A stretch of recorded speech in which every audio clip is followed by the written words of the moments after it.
인사하겠습니다. 인사하겠습니다. 예수님 부활하셨습니다. 예수님 부활하셨습니다. 예수님 부활하셨습니다.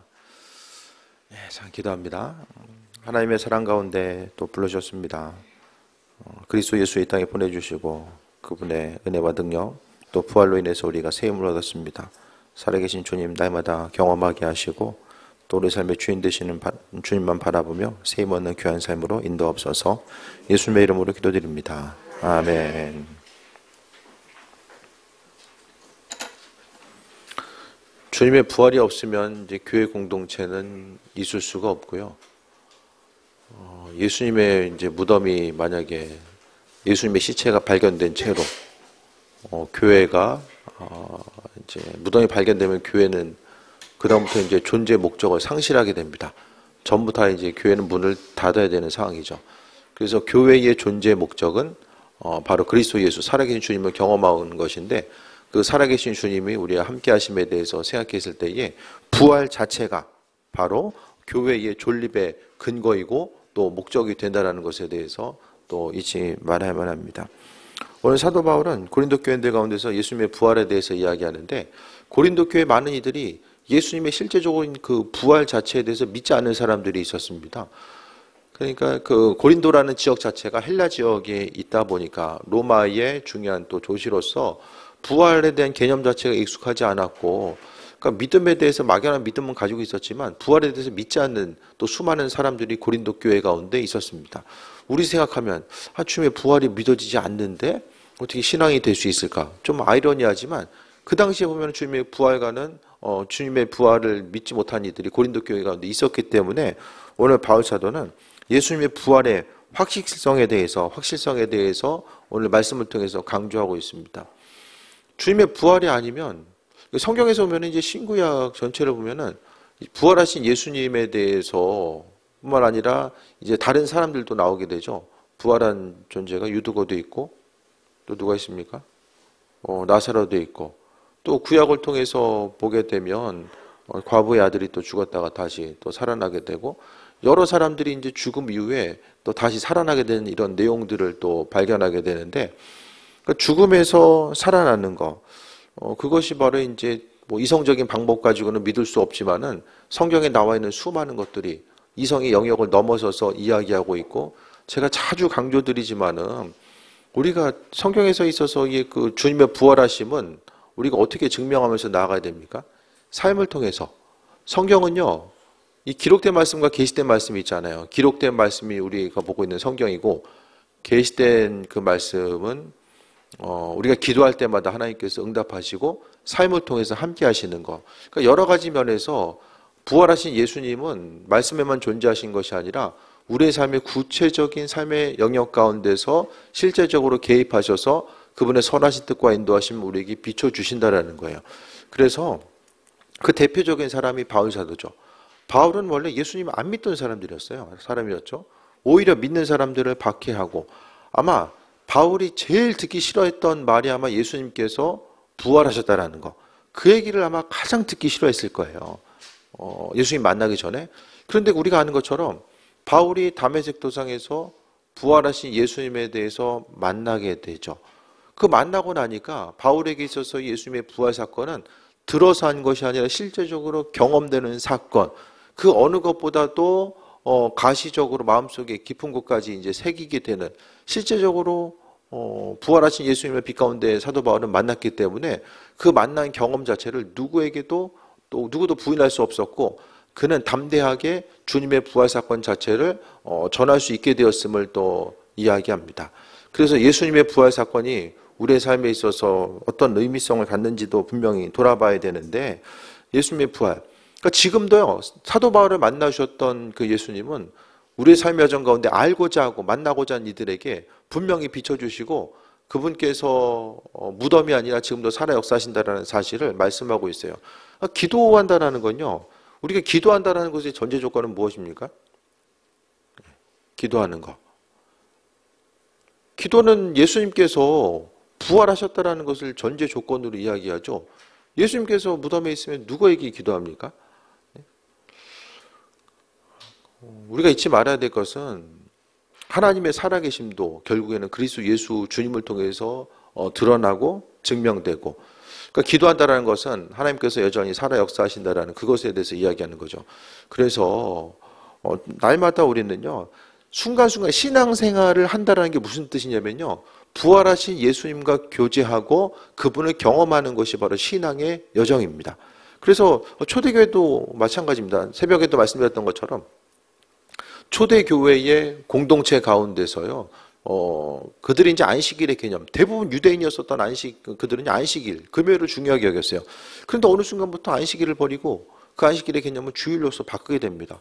예수님의 부활하신 날짜가 바로 주일이죠. 그 요일이. 그래서 주일날 아침에 모여서 그들은 예수님의 부활 사건을 경험한 것을 나누고 그들의 기억 가운데 존재했었던 예수님이 어떤 분이었는지를 나누게 됩니다. 그래서 교회의 출발점과 시작은요, 예수님의 부활이에요. 주님의 부활이 없었으면 교회 공동체는 지금 존재할 수도 없습니다. 그래서 예수님의 부활을 알았던 것처럼 결국 이제 그 교회에서의 온전한 예배도요, 지금은 우리가 이제 예배 순서가 짜여져 있잖아요. 예배 순서가 이제 짜여져 있는데 여기에 이제 예배 순서가 조금 더 풍성해지고 이 초대교회의 예배의 모습과 조금 더 이제 가까워지기 위해서는 한 주간을 통해서 부활하신 예수님을 어떻게 경험했는지에 대한 교회 공동체의 신앙 고백과 이런 간증이 포함되어야만 합니다. 하나님 살아계시잖아요. 그럼 살아계신 주님을 어떻게 인식하며 나아갑니까? 삶을 통해서 그분을 경험하는 거죠. 하나님 살아계시면 교회 누군가를 통해서 한 주간 분명히 예수님께 관심을 기울이고 집중하고 있다라고 한다면 분명히 그들 한 사람 한 사람을 통해서 그분의 뜻과 인도하심이 비춰질 거예요. 그러니까 초대교회 공동체 가운데 주님을 경험했었던 그 신앙 고백이 계속됐던 것과 마찬가지로 우리의 삶의 여정 가운데서도 잊지 말아야 될 것은 한 주간의 삶을 통해서 주님께서 어떻게 일하셨는지. 그러니까 지금은 이 11시 예배뿐만 아니라 셀모임을 통해서도 마찬가지입니다. 이 셀모임을 통해서도 우리가 잊지 말아야 될 것은 한 주간 우리가 부활하신 주님을 어떻게 만나고 경험했는가, 그것을 나눔의 시간이 이 셀모임을 통해서도 이루어졌을 때 더욱더 풍성한 모임, 그 나눔이 되어줄 수 있다는 거예요.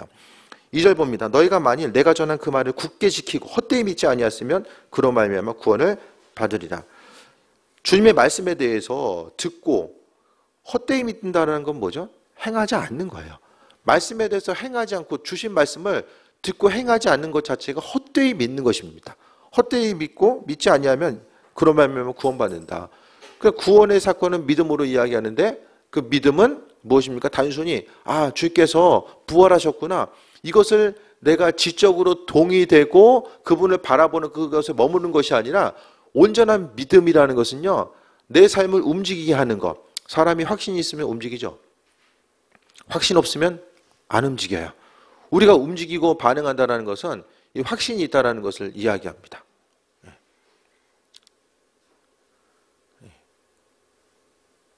확신이 없으면 움직이지 않고 반응하지 않습니다. 그러니까 주님의 제자들도 마찬가지입니다. 확신이 있으니까, 부활하신 주님에 대한 확신이 있으니까 어떻게 되죠? 그 다음부터는 움직이게 되죠. 부활하신 주님을 만나고 나서 이제 제자들이 움직이게 됩니다. 그래서 오늘 본문 가운데 보면은 헛되이 믿지 아니하며, 그러니까 믿음도 고린도 교인들 가운데 보면 헛되이 믿는 사람들이 있었다라는 것이고, 헛되이 믿지 않는다라는 것은 그 창조자 하나님께서 부활하셔서 우리의 삶의 여정 가운데 함께 하신 것. 그럼 부활하신 예수님을 어떻게 우리가 알 수 있습니까? 어떻게 알죠? 예수님 부활하셨다는 걸?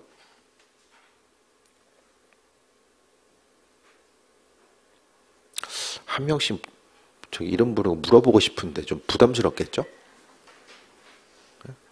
원래 예배는 이렇게 물어보고 답을 얻고, 이 유대인들의 예배 가운데서는 그런 모습이 중요하거든요. 무슨 생각을 하는지 알고 있어야지만이 묻고 답을 얻고 이렇게 설명도 하고. 그래서 이제 요즘에 예배 형식은요, 하나 이렇게 콘서트 하는 것처럼 두 사람이 앉아가지고 묻고 질문하고, 이제 이런 것들. 미국에서 이제 팀 켈러 목사님이 이제 그런 걸 하거든요. 예배 끝나고 나서 질문을 받아요. 초신자들도 궁금한 게 있잖아요. 그 질문을 받고 나서 거기서 이제 대답을 해주는 이런 이제 예배 순서도 있거든요. 다들 또 우리나라 이제 문화 가운데 이게 익숙하지 않고 이제 물어보면 왜 나한테만 일어나, 이제 이런 생각을 가지니까 좀 부담스러운 거죠. 예수님의 부활. 어떻게 믿죠? 어떻게?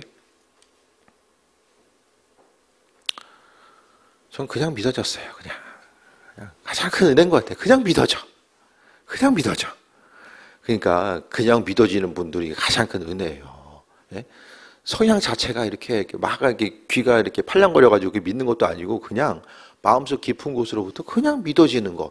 그게 그냥 은혜고요. 또 한 가지는 이제 많은 이들이 성경을 이야기하죠.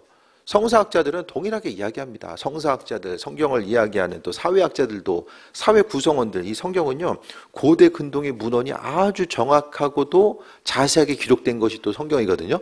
이 성경의 내용을 통해서 그 인류와 사회에 대해서 연구를 해요. 그 사회학자들도 이제 예수님의 제자들을 통해서 어떻게 합니까? 제자들이 어떻게 갑자기 숨은 것을 보면 다 평민이구나. 이들은 보통 사람들인 거예요. 근데 갑자기 이제 한순간에 밖으로 뛰어나와요. 동시다발로. 왜 튀어나옵니까? 다 부활하신 예수님을 만나고 나니까 이게 지금 종교 지도자들에 대한 압박, 이게 중요한 게 아니구나. 본질적으로 중요한 것이 무엇인지를, 그 온전한 가치가 무엇인지를 깨달아 알게 됩니다. 그래서 동시에 나아가가지고 이제 복음 전해요. 그래서 예수님 당시에도 수많은 사람들이 의심을 해요. 예수님 시체가 없어졌다. 그래서 가장 이야기했던 게 무엇입니까? 그 제자들이 와가지고 또 훔쳐갔구나. 가져갔구나. 숨기 바빴던 제자들이 언제 가가지고 로마 군인들이 지키고 있는데 그 돌을 굴려가지고 시체를 어떻게 훔쳐갑니까? 이거는 말이 안 되는 얘기예요. 그러니까 성경은 분명하게 그날의 사건을 기록하는데 예수님의 부활 사건, 그러니까 예수님이 부활하셨다라는 것 자체가 그 제자들을 통해서 많이 증명되고요. 또 예수님 부활이 없었으면요, 초대교회 공동체는 구성이 안 돼요. 그 로마에 있어서 기독교 신앙이 전파되는 과정이 있었거든요.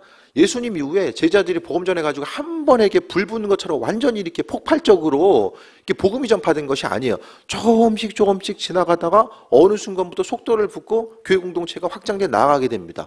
그 원인 자체는요, 초대교회 공동체 가운데서 어떤 사건이 있었죠? 사도행전을 통해 보면 성령의 일하심과 인도하심의 사건이 있습니다. 말씀을 통한 지적인 동의뿐만 아니라 이 성령의 능력, 예언과 환상과 치유와 회복이라고 하는 그 성령님의 능력, 사람이 이성적인 방법으로 이해할 수 없었던 이 방법들이 곳곳에서 기도하는 공동체 가운데서 나타나게 되고, 그것을 통해서 부활하신 예수님을 경험하게 됩니다. 사도 바울도 비슷한 일이죠. 바울이 어떻게 사울이 어떻게 바울이 됐습니까? 복음 전한 이가 어떻게 되었습니까? 부활하신 예수님 만나고 나서잖아요. 그 주님을 만나고 나서 움직여지게 되고, 그리고 교회 역사 가운데서요, 수많은 이들이 하나님만이 하실 수 있는 소위 말해서 기적과 능력이라고 하는 것들을 그들은 경험하게 됩니다.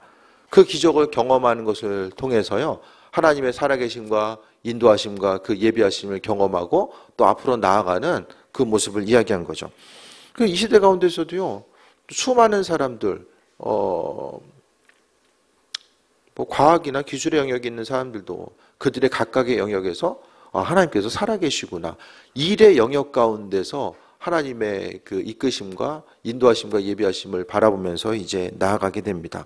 우리의 삶의 여정 가운데서도요, 주님의 부활 자체, 가장 강력한 증거는 우리 자신이 믿는 거죠. 저는 그렇게 생각해요. 예수님의 부활이 없었으면 우리 자신이 내가 믿음을 가지고 있었을까? 그러니까 주님은요, 그분의 살아계심과 인도하심을 계속해서 우리에게 비춰주시고 또 함께 하시는 것. 3절 보면 내가 받은 것을 먼저 너에게 전하노니, 예수님께서는요, 이는 성경대로 그리스도께서 우리 죄를 위해 죽으시고 성경대로 살아나시고 게바에게 보이시고 12제자에게, 12제자 베드로와 12제자에게 보이시고 그 후에 6절에 보면 500여 형제에게 일시에 보이셨나니 그 중에 지금까지 대다수는 살아있고 어떤 사람들은 잠들었으며. 제가 언젠가도 한번 말씀드린 것 같은데요, 고린도 교인들에게 바울 사도는 사도성이 의심받고 있어요. 바울이 왜 사도냐? 주변에 이제 그 이단들이 들어와가지고, 이단이라는 것은 이 사이비가 아니라 그 유대인인데 어떤 존재입니까? 유대인인데 예수님을 믿는 것만으로는 구원받을 수 없고 그 율법의 내용을 같이 지켜야지만이 구원받을 수 있다라고 하는 이런 그 이단의 무리들이 이제 돌아와서 어떻게 합니까? 바울이 뭘 강조하죠? 율법보다 중요한 게 믿음이야.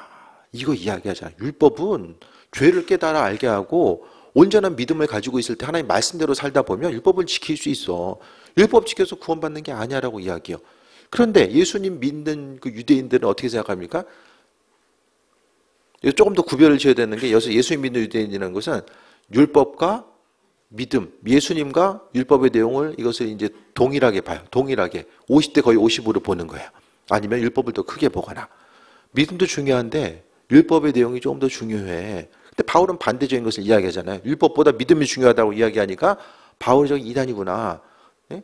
바울에 대해서 계속 공격해요. 이 동일한 원리를 가지고 또 한 가지.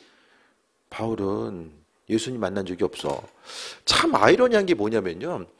예수님의 활동 시기와 바울이 있었던 시기가요, 예루살렘에서 시간이 겹쳐요. 시간이 겹쳐요, 이게. 근데 예수님은 왜 바울을 안 만났을까? 미리 불러주셨으면 좋았을 텐데 왜 안 불러주셨을까? 겹친다는 것도 추측이에요. 뭐 만났다는 기록은 없으니까. 근데 대략적으로 봤을 때 겹쳤을 것이다라고 봐요. 근데 만나진 않았어요. 근데 바울이 어떻게 됩니까, 나중에? 그것 때문에 계속 공격받거든요. 예수님의 제자들, 주님으로부터 직접 파송을 받은 사람들이 바로 예수님의 제자예요. 근데 바울은 예수님을 만난 적이 없어요. 환상 가운데 예수님을 만나게 되지만 실제적으로 페이스 투 페이스 만난 적이 없어요. 얼굴을 마주댄 적이 없어요. 환상 가운데 그거밖에 없잖아요. 그것 때문에 우린 예수님 만났는데 바울 봐. 예수님 만난 적이 없어. 우리가 1차 증인이고 바울 제 2차 증인이야. 1차가 중요해, 2차가 중요해. 그렇게 이제 바울은 공격받아요. 바울이 공격받았다라는 것은 뭘 이야기합니까? 사람을 딱 만나고 이제 누군가를 만나는데 일 때문에 어쩔 수 없이 만난다고 해요. 그러면 이 사람이 내가 정말 사실을 말할까 아닐까 날마다 의심받아. 그럼 거기서 이렇게 거짓말 한번 하면 어떻게 되죠? 완전히 그 내가 지난번에 안 했던 것까지도 거짓말했다고 이제 의심받을 수밖에 없는 상황이죠. 그러니까 바울은요, 지금 거짓된 것을 이야기할 수가 없는 상황이에요. 500명의 형제, 예수님께서 500명에게 일시에 보이셨다는 것은요, 이 당시의 사회적 정황과 내용들, 신약의 내용은 수많은 부분들이요, 그 교회 역사만 신약을 기록하는 게 아니에요. 요세푸스라고 하는 유대인 역사가가요, 실제적으로 로마의 그 어떤 위탁을 받아가지고 유대인 역사를 실제적으로 기록합니다. 그러니까 교회 역사뿐만 아니라 세상, 로마에 근거한 세상의 역사도요, 예수님의 이름을 언급하고 있고요. 그 당시에 그 유대인들, 예수님을 믿는 사람들의 상황을 분명하게 여기서 기록을 해주고 있어요. 그래서 신약, 특히 이제 신약 부분은요, 인류 역사와 같이 움직여 나갑니다. 지금 예수님 당시 보면은 로마가 이미 패권을 차지하고 움직였을 그때에 나아가죠. 로마 역사가 얼마나 자세하게 지금 기록되어 있어요. 마찬가지로 성경의 역사도 같이 이제, 왜냐하면 그 예루살렘뿐만 아니라 그 고대 근동에 있어서의 이스라엘의 지역 자체가 로마에 있어서도 북쪽과 남쪽을 잇게 되는 하나의 교두보와 아주 중요한 역할을 감당하고 있었기 때문에 이스라엘 역사는 같이 움직여서 가요. 그래서 어쨌든 그 성서학자들뿐만 아니라 일반 학자들도 성경을 높게 평가하는 이유가 거기에 있거든요. 그래서 말씀 가운데 500명에게 일시에 보였다라는 것 자체를 그 바울이 고백하라는 것은 여기서 이것은 사실인 거예요, 사실. 여기서 사도 바울은 정황상 거짓말 할 수가 없어요. 꾸며낼 수도 없고 그와 같은 꾸며낼 이유도 없어요. 그러나 이와 같이 복음을 담대하게 전하고 있고 고린도 교인들에게 500명에게 지금 보였는데 대다수는 지금 살아있어. 부활하신 예수님을 만난 대다수의 사람들이 살아있어. 그럼 그 500명은 뭐 했을까? 잠잠하게 가만히 있진 않았을 거예요. 부활하신 주님에 대해서 전하고자 하는 모습이 있었을 것입니다. 그 500명이 그 다음 사람들에게 전달해서 지금 우리에게까지 복음의 능력이 전해지고 있는 거죠. 7절 보면 그 후에 야고보에게 보이셨으며 그 후에 모든 사도에게와 8절에 맨 마중에 만삭되지 못하여 난 자 같은 내게도 보이셨다. 바울 사도는 야고보 있고 베드로, 야고보, 모든 사도, 내게도. 그러니까 그러면서 뭘 이야기합니까? 나도 사도다라는 사실을 그 안에서 지금 강조하고 있죠. 이거 되게 치사한 거예요. 그죠? 그러니까 예배 시간마다, 저 신학대학 졸업한 목사입니다. 이 교인들한테 맨날 말해야 돼. 서신 때마다, 나 목사인 거 알지? 이게 지금 이런 상황인 거예요. 사도 이야기하면서 굳이 자기 이름을 안 넣어도 되는데, 이 놓아야 되는 이런 상황들. 그러니까 바울 사도의 목회 여정과 환경 자체가 정말 쉽지 않은 환경에 놓여져 있었음을 또 이야기합니다. 9절 봅니다. 나는 사도 중에 가장 작은 자라. 난 하나님의 교회를 박해하였으므로 사도라 칭함받기를 감당하지 못할 자니라 라고 이야기합니다. 부활하신 주님을 만나고 나니까 나 자신이 주님을 박해했던 사람, 사도로서 감당하지 못한 사람. 그러니까 부활하신 주님을 만나고 나니까 뭐가 생겨져요? 내가 누군지를 알게 돼요. 부활하신 주님 앞에서 내가 누군지를 알게 돼요. 바울은 죄가 더 많고 우리는 적고 그게 아니잖아요. 주님 보시기에 죄가 많으나 적으나 똑같을 거예요. 우리 자신이 부활하신 예수님을 만나고 나면요 어떻게 됩니까? 삶이 변화될 수밖에 없어요. 하나님 나라에 대한 소망을 갖게 되고요. 이 땅을 어떻게 살아가야 되는지, 무슨 목적을 가지고 어떻게 살아가야 되는가. 예수님 부활하심이 없으면 우린 뭐 해야 됩니까? 하고 싶은 거 하면서 살아야죠. 잽싸게 벌어가지고 빨리 은퇴해서 하고 싶은 거 하면서 살아야죠. 이 짧은 인생 뭐 남 눈치 보며 살 거 있습니까? 그냥 내가 하고 싶은 거 하면서 사는 거잖아요. 근데 그게 아니라 우리 인생의 설계도는요 여기가 끝이 아니라 하나님 나라, 영원한 하나님 나라가 바로 우리 인생의 종착점입니다. 그러니까 종점이 어딘지를 분명히 인식하면서 가야 되는 거죠. 그렇기 때문에 주님 보시기에 내가 누구인가를 생각했을 때에 부활하신 주님을 우리가 날마다의 삶의 여정 가운데 경험하기 원하시는 거예요. 매번 부활주일 예배, 아니 부활주일 예수님 부활하셨습니다. 찬양하고 말씀 나누고 이거 주님은 부활하신 거 몰라가지고 뭐 모여서 부활절 지키는 거 아니잖아요. 한두 번은 드려요? 한두 번? 부활절 예배 매년 왜 드려요? 왜? 그러니까 예수님에 대해서 부활하신 예수님이 내가 만난 예수님 또 내가 믿고 있는 예수님이 정말 실제적으로 무덤에 여전히 머물러 계신 분이 아니라 부활하신 예수님인가? 그러면은 그 부활하신 예수님은 내 삶의 여정 가운데 지금 무엇을 하고 계시는가? 바울 사도를 만나셨던 이 예수님을 믿는 사람들 잡아 죽이기 위해서 움직였던 사울이라는 청년을 만나셔서 그를 변화시켰던 예수님은 지금 어디서 무엇 하고 계시는가? 이걸 인식하는 거죠. 이걸 생각해 봐야 됩니다. 예수님하고 내 인생하고 지금 무슨 상관이 있는가? 그래서 삶의 여정 가운데 신앙생활 잘하는 건 뭐냐면 그 예수님에 대해서 기억하는 것이고 그 예수님께서 내 안에 계셔서 바울은 그 예수님이 그 10년 가운데 있어서 삶이 변화되잖아요. 교회를 박해하는 자리에서 넘어서서 이제는 그 교회를 위해서 박해를 당하는 사람이 돼버립니다. 10절에 그러나 내가 나된 것은 하나님의 은혜로 된 것이니 내게 주신 그의 은혜가 헛되지 아니하여 내가 모든 사도보다 더 많이 수고했을 때 내가 한 것이 아니오 오직 나와 함께 하신 하나님의 은혜로다.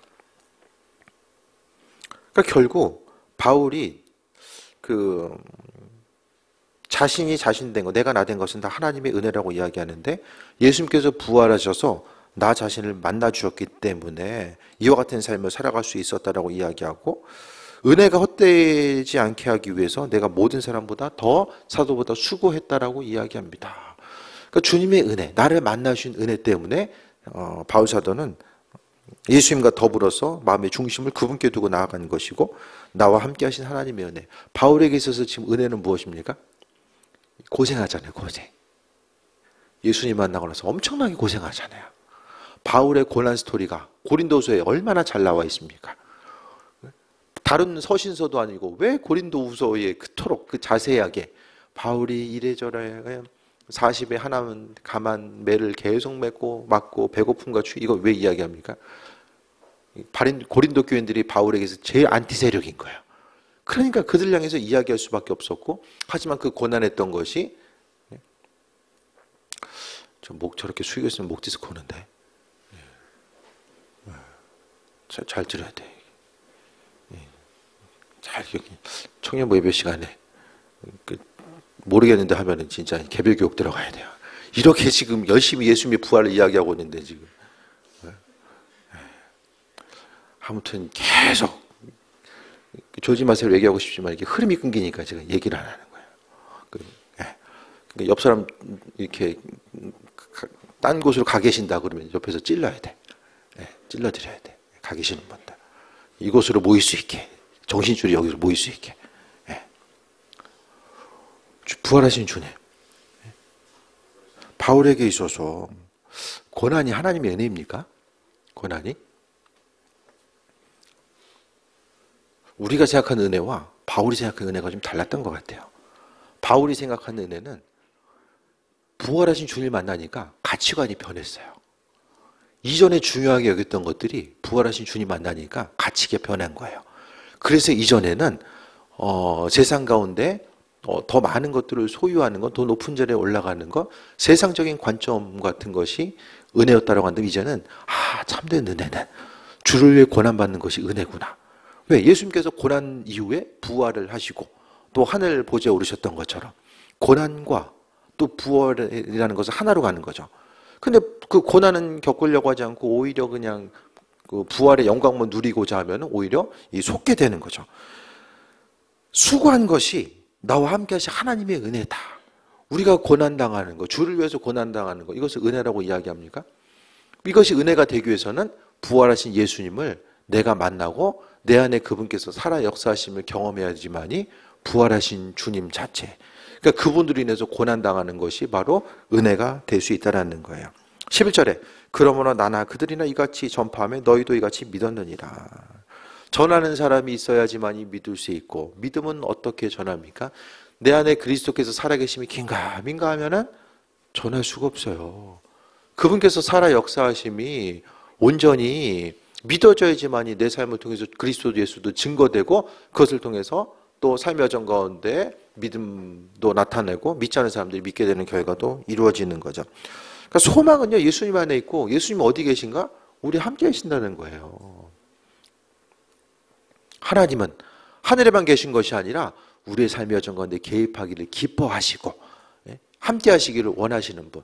그래서 신앙생활 한다는 것은요, 부활하신 주님이 지금도 우리의 삶의 여정 가운데 함께 하시지 않으면 교회는 움직여질 수가 없어요.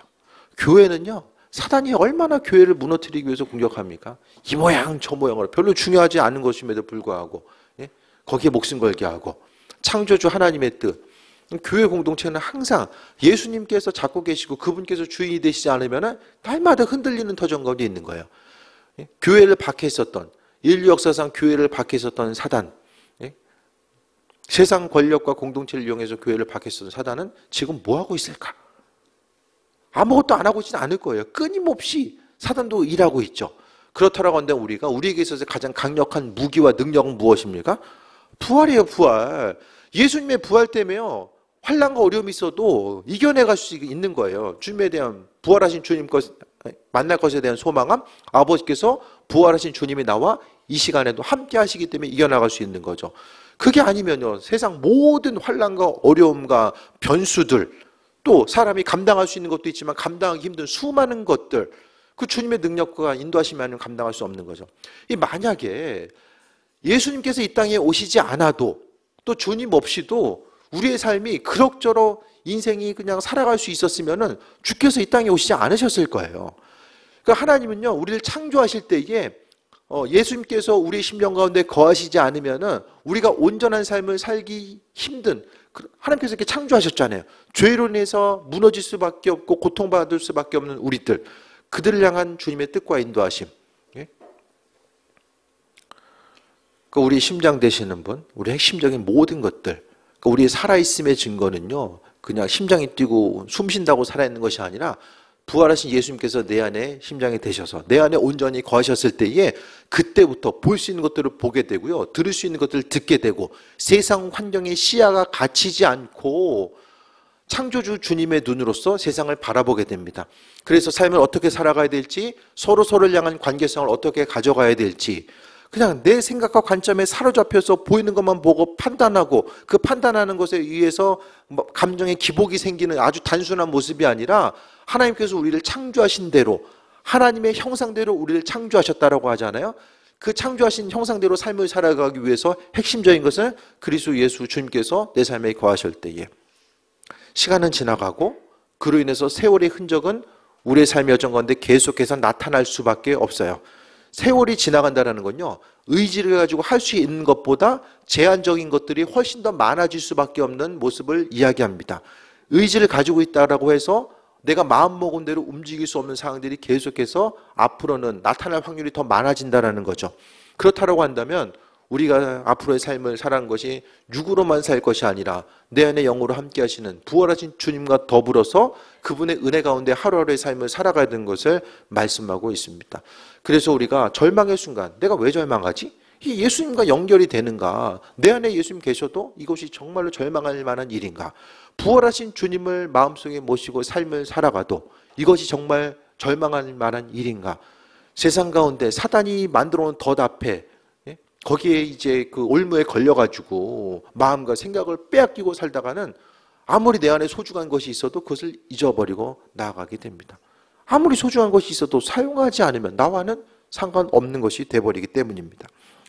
예수님의 부활, 주님의 부활하셨다는 사실 자체가 날마다 삶을 통해서 증거되고 증명되어야 되는데 그 역할을 주님께서 우리에게 맡겨주신 거예요. 제자들의 역할은 무엇입니까? 증인이죠, 증인. 바울도 증인이에요. 주님의 제자 역할의 가장 핵심적인 포인트는 증인입니다. 예수님 부활하셨다라는 거. 그 부활하심을 나 자신이 경험하고 증명해야지만이 할 수 있잖아요. 나도 확신이 없는데 어디 가서 누구에게 그 증인의 역할을 감당할 수 있습니까? 우리는 증인입니다. 그 증인으로서의 삶을 어떻게 살아갈 수 있을까?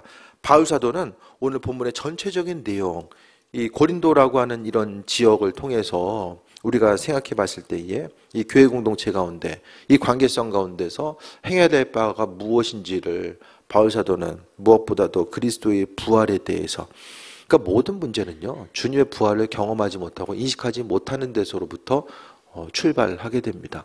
예수님께서 부활되시고 생명되신다라는 것에 대해서 인식하면 삶의 관점이 바뀌어지고요, 삶의 목적 자체가 바뀌어질 수밖에 없어요. 그러니까 가장 소중한 것이 뭐냐?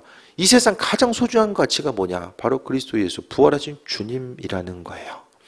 그래서 다 사라질 것들에 너무 마음에 중심 두거나 그것 때문에 실족하고 그렇게 하지 마세요. 삶의 여정 가운데 우리가 중요하게 여기는 것들이 시간이 지나감에 따라서 여전히 내 인생 가운데 소중한 가치로, 내가 주님 앞에 가는 그 순간까지도 여전히 소중한 가치로 내게 남아있는가?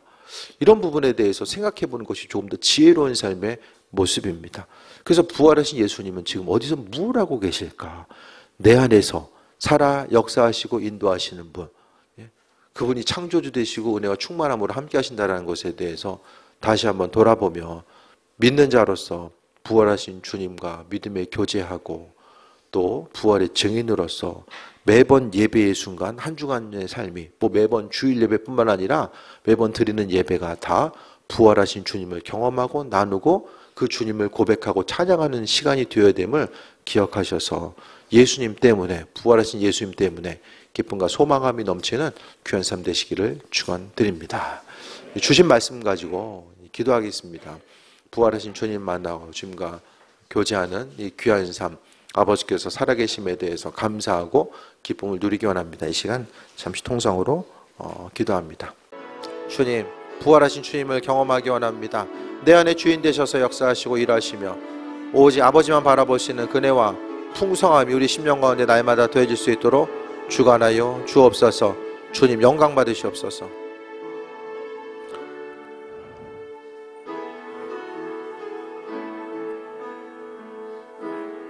능력 있는 신앙 생활하기 원합니다.